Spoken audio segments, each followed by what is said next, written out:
Ebale ya Congo Ejali lopangota Kashi ejali shenzela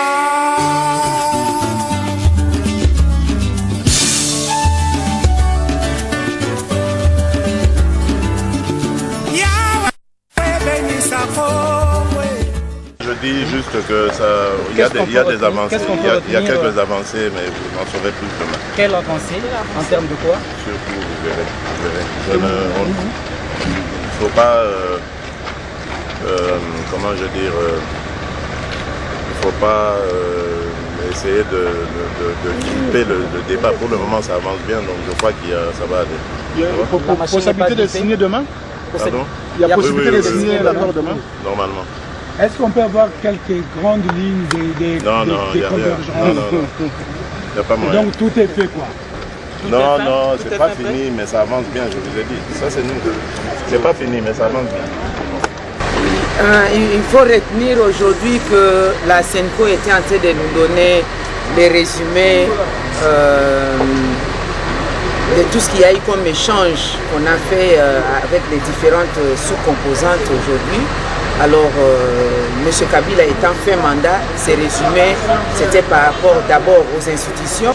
Deuxièmement, le processus électoral, c'est ça la priorité parce qu'on n'a pas pu avoir l'élection présidentielle. Nous devons les connaître à quel moment nous allons avoir l'élection présidentielle. Là-dedans, il y a les convenances sur les séquences, les dates et la faisabilité. Et enfin, après, si jamais il y a un compromis qui était trouvé, quelle est la nature de ces compromis du point de vue légal, parce qu'il existe une constitution qui organise donc l'exercice du pouvoir dans notre pays. Voilà dans l'ensemble.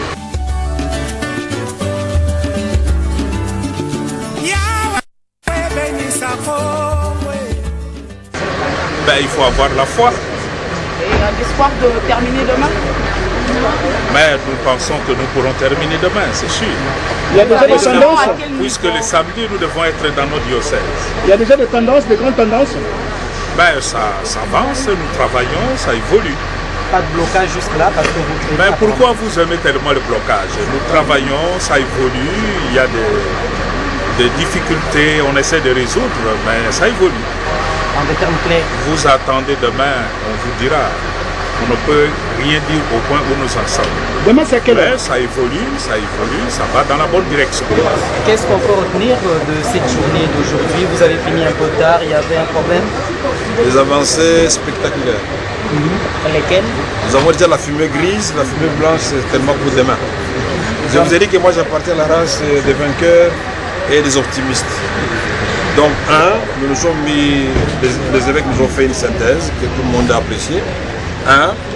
Toutes les composantes ont accepté que le président Kabila reste pendant cette période jusqu'à la tenue des élections, y compris les rassemblements. 2, en contrepartie, le président, c'est-à-dire sa famille politique, ne doit pas garder toutes les institutions. Le gouvernement va être certainement réclamé par d'autres composantes. Mais l'Assemblée nationale et le Sénat demeurent. Les assemblées provinciales demeurent. Il y aura recomposition des gouvernements provinciaux. 2, personne ne va toucher à la Constitution pendant cette période de transition. 3, nous avons fait des propositions par rapport au calendrier électoral. La CENI avait fait 2 propositions. Vous voulez les élections en 2017, nous utilisons le vote électronique. Mais sinon, nous avons fait des calculs, on peut faire les élections en février 2018. Nous avons écarté les 2 possibilités et nous avons proposé, puisqu'il s'agit du peuple qui attend de nous un sursaut patriotique, nous avons dit aux évêques, et c'est moi qui ai pris la parole et je me suis adressé aux amis de la majorité, retenons 2017, puisque de toute façon, il y a toujours l'incise. Toutefois, s'il y a des contraintes d'ordre technique, on peut prolonger et organiser les élections convenablement. Alors je ne vois pas pourquoi on va brûler le pays à cause de 2 mois. Et voilà, donc aujourd'hui, je pense que les esprits se sont apaisés et que les Congolais politiques, l'élite que nous sommes, nous étions mieux inspirés que les autres fois. Demain, moi je suis convaincu que nous allons... Oui, absolument, nous en avons parlé aussi. La structure de transition, comité de suivi pour nous qui étions à la Cité de l'Union africaine, conseil national de transition pour les rassemblements. Nous avons convenu que ça ne soit ni l'un ni l'autre. Et demain matin, il y a une petite équipe qui doit travailler pour une formulation qui ne sera ni celle de la Cité de l'Union africaine, ni celle du rassemblement. C'est ça le compromis. Sur la décrispation, la décrispation, demain on va faire l'évaluation et la commission va commencer à travailler et les évêques ont dit s'il y a de nouveaux cas, qu'on puisse les inscrire sur la liste des personnes à libérer. Et nous avons souligné qu'il soit clair. Le ministre de la Justice nous avait dit que la commission des hauts magistrats qui avait été mise en place, ce n'était pas une commission pour dire tel ne sera pas libéré. Non, c'est une commission pour dire tel est libéré, peut-être libération conditionnelle, l'autre tout simplement libéré, et ainsi de suite. Mais il est question de libérer tout le monde.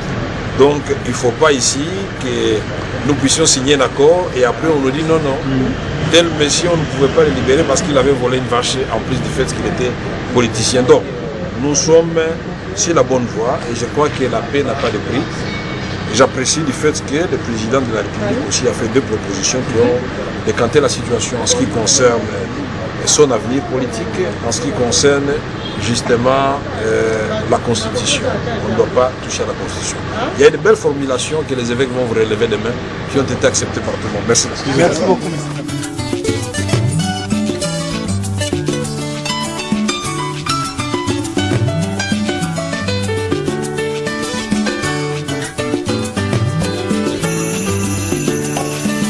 Et balé à Congo, et jali lo pangota, kashi et jali che.